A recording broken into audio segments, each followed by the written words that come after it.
Hey there, everybody. This is Don Evans for WatchReport.com, and today we're going to be taking a look at the Reactor Fallout 2.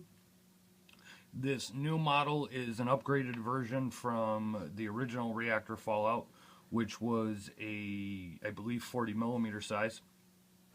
This is upgraded into a 45 millimeter size, so a much larger and a somewhat chunkier style watch. Primarily, obviously, I would call this a dive watch. You have an aluminum insert dive bezel, and it is a unidirectional turning bezel. And, it's a screw down crown, 200 meters water resistant, and all of that. The retail price is $399. It is 45 millimeters, it is 14.5 millimeters thick. As with most reactors, you have here the screw bar attachment for the lugs. A lot of reactors have, their models have varying sizes.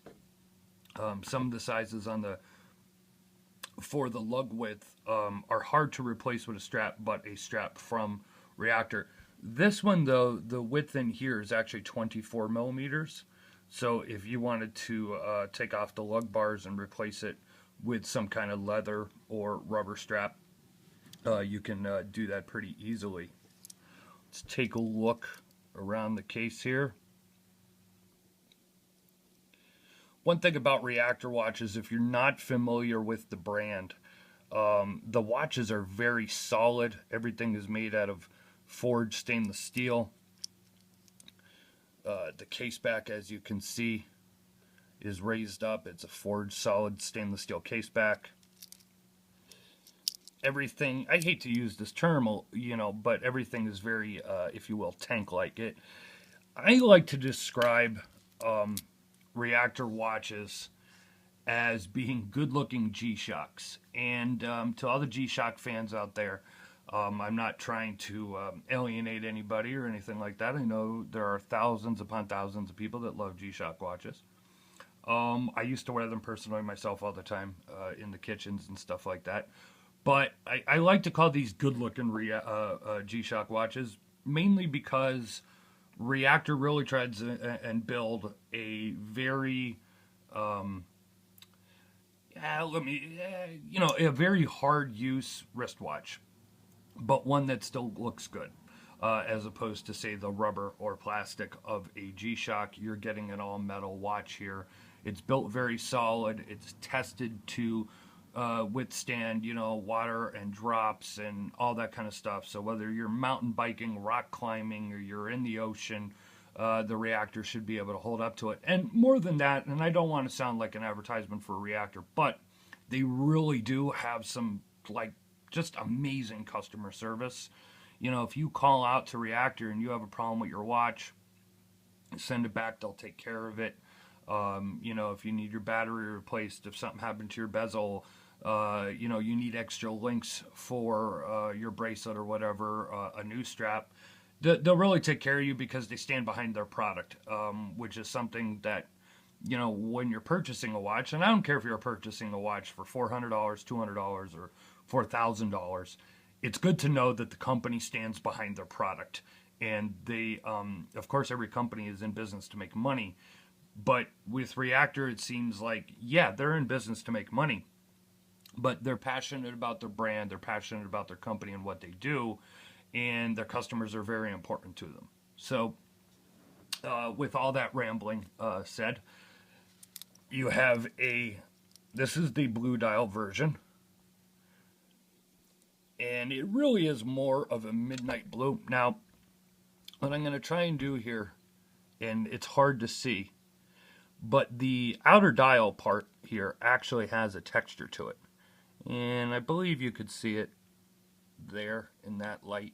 And you'll see the texture of the outer dial there very much matches the knurled texture on the crown and the bezel here, and even the screws.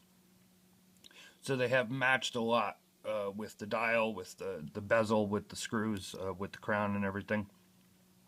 You do have a day and date complication. The entire dial All those numbers and markers are, as I like to say, slathered with loom. They're actually raised. You know, that's how much loom is on them. They are 3D. So this does glow insanely in the dark. The bracelet.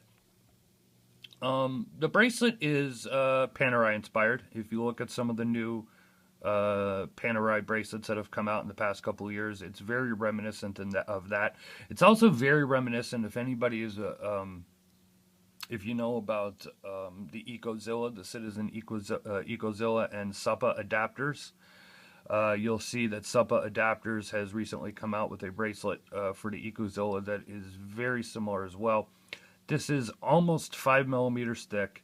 It is extremely solid and chunky. And even though it is a very thick, solid bracelet and a very thick, solid case, Reactor always seems to do a very good job somehow of balancing the case and the bracelet.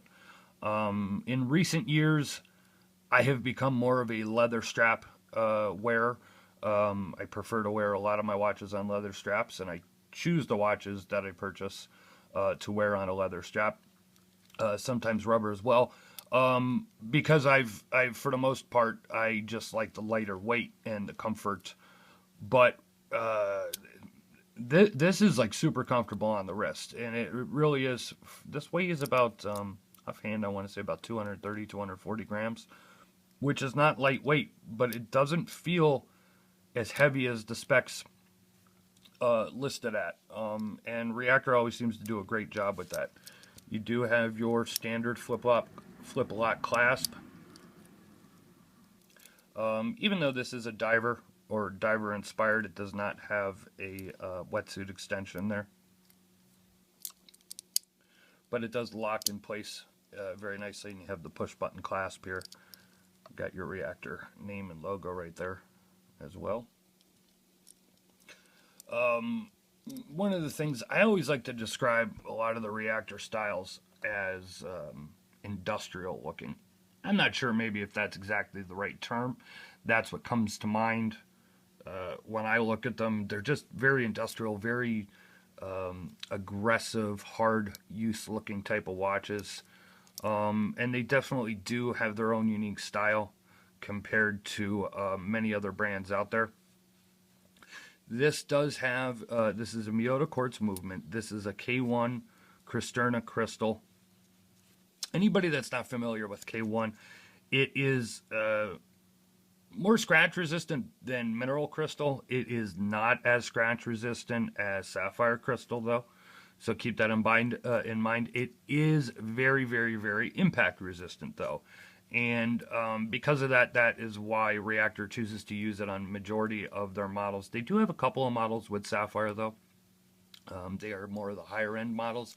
They also do have a couple of watches with automatic movements as well. I think they're using the Miyota 9015 automatics. But one of the reasons, like I said, they term their watches as like a hard use watch. And because of that, they go with the K1 crystal because it's more impact resistant. Whereas if you smash a sapphire crystal into something or bang it hard enough, it could shatter. Whereas this will not. I mean, it won't. Obviously, anything can break under any circumstance. The right circumstances or whatever. But for the most part, it is way more impact resistant than sapphire and should take a good beating. The design of this is, like I said, it's aggressive. It's kind of industrial. Personally, I think for $400, this is a great looking piece. It's different than what you might see out there. It fits well on the wrist. The bracelet is great. The bracelet really does wrap around the wrist very nicely.